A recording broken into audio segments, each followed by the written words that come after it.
Olá, sejam todas e todos bem-vindos à aula sobre como aprender a criar interfaces que se adaptam a diferentes tipos de dispositivos e tamanhos de telas. Então, até a aula sobre responsividade. Essa aula foi uma solicitação de uma aluna uma de vocês. Então, vamos lá. Recomendo você assistir inteiramente. Esse mapa mental vai estar disponível aqui embaixo dessa aula também. Então tá. Como que você vai desenvolver interfaces para diferentes tamanhos de telas? A responsividade, né? Como você vai montar? Passo 1. Você vai preparar primeiro a organização. Então, você vai abrir primeiro o seu projeto no Figma, criar uma nova página e criar uma versão, um novo frame para cada tipo que você precisa. Por exemplo, eu preciso para o formato desktop, preciso para o mobile, tipo smartphone e um iPhone, e eu também preciso para tablet. Um tablet tamanho mais intermediário. Desktop intermediário também. Não, a marca, o software que eu estou desenvolvendo, o projeto que eu estou desenvolvendo trabalha mais com Apple. Então, faz a tela para um tamanho de um MacBook, que também é diferenciado comparado à tela de desktop. Normalmente, MacBook é um pouco mais comprimida. Então faça de acordo com os dispositivos que você precisa. Crie um frame para cada um deles. Então, certifique que todos os elementos de design estejam organizados em grupos e frames para facilitar a manutenção. Então, nada de deixar uns ícones, botões, inputs, componentes, tudo junto e misturado, sabe? Coloque cada um deles dentro de um frame e com um nome adequado. Por exemplo, botão para compra, botão para incluir no carrinho. Colocar sempre o que é o tipo de componente e a funcionalidade dele. Isso ajuda bastante na hora de identificar e encontrar esse componente em si.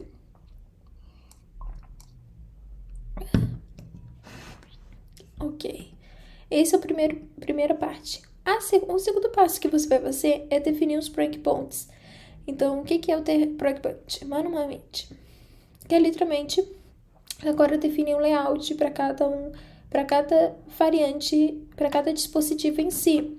Então, identificar o kit, qual que vai construir o kit para cada dispositivo, identificar os pontos de quebra, que são esses breakpoints.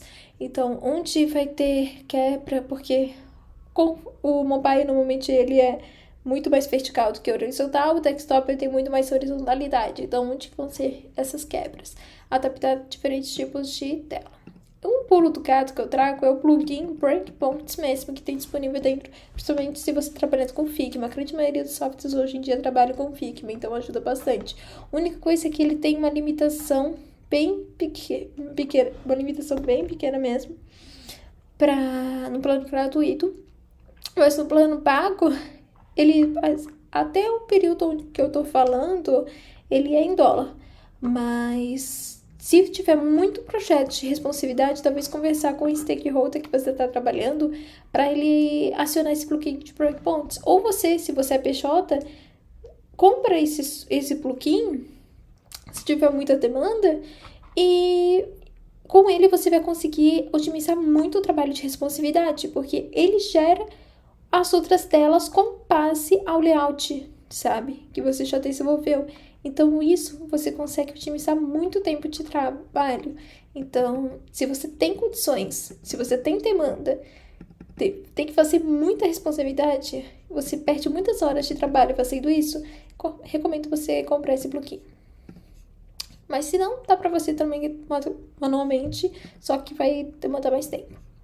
O passo 3 é o layout principal em si. Então, começar pelo layout principal, normalmente a gente começa pelo desktop, com exceção se for um aplicativo, se for, na verdade, uma função que a grande maioria utiliza em mobile, até você utiliza no celular primeiro.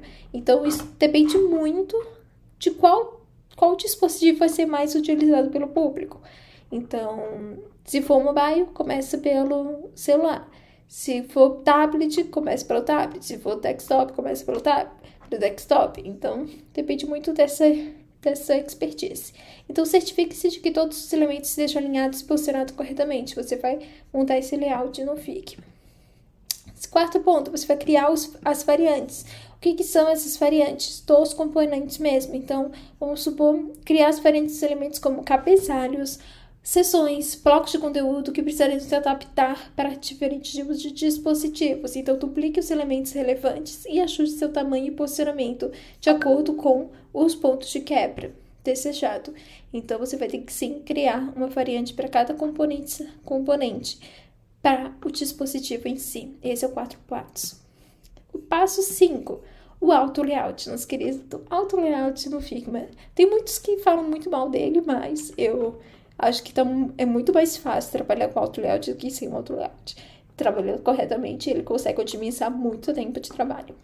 Então, use o recurso auto layout do Figma para criar grupos de elementos que se organizam automaticamente com base no tamanho da tela.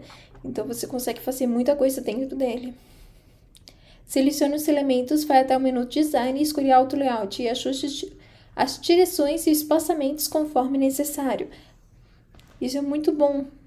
Então, depois de criar todas essas variantes, você vai colocar o Auto Layout em cada variante para que ele consiga trabalhar de forma automática. Você, toda vez que precisar fazer qualquer tipo de ajuste, de diagramação, de informação, sentar e mudar um ícone, colocar um ícone, fazer qualquer coisa, diminuir, aumentar o espaçamento, fazer esses tipos de ajustes, você consegue fazer de forma automática. Então, é para isso que ele serve. Então, por isso, ele é o nosso quinto passo para desenvolver essa interface responsiva. O passo 6 é a animação em si. Então, agora que você já tem o layout definido, você já tem um layout definido para os 3 tipos de dispositivos, você já tem os componentes com as suas variantes para cada tipo de dispositivo, você já tem um auto layout para cada dispositivo, você vai animar eles. Então, se você desejar envolver animações, ou seja, que são aquelas interações, você vai puxar na parte de protótipo dentro do Figma para mostrar como é que ela comporta qual é o comportamento dela em diferentes tamanhos.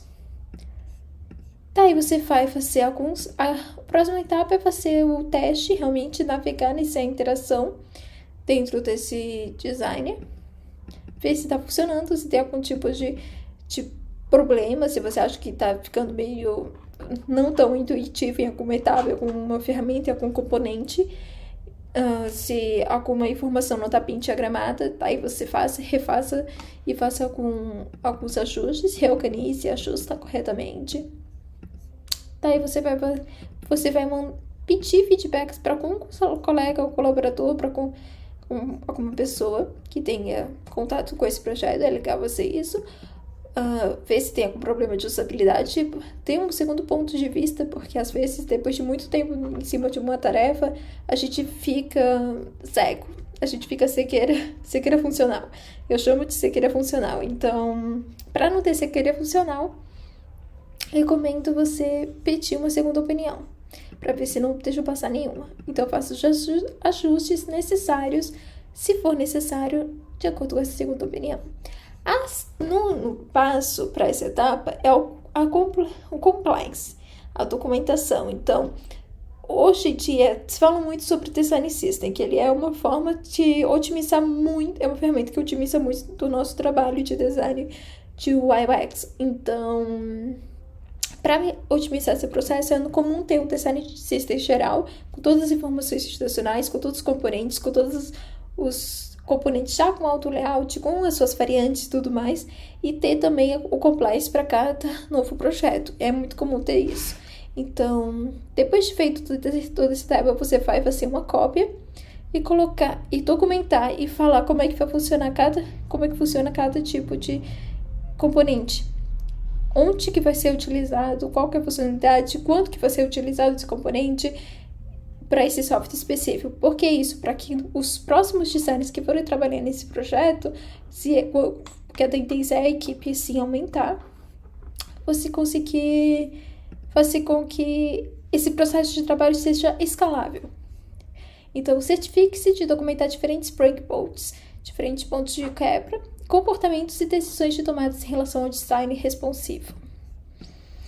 E por fim, a exportação, que essa é a parte mais pedida para os devs, principalmente. Então, quando estiver satisfeito com o design responsivo, você pode exportar imagens e gerar o código CSS para otimizar o trabalho deles, diretamente do Figma para implementar o design em desenvolvimento.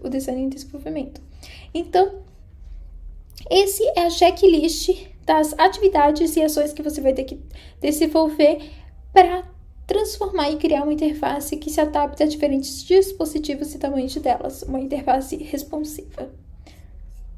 Espero que você tenha gostado.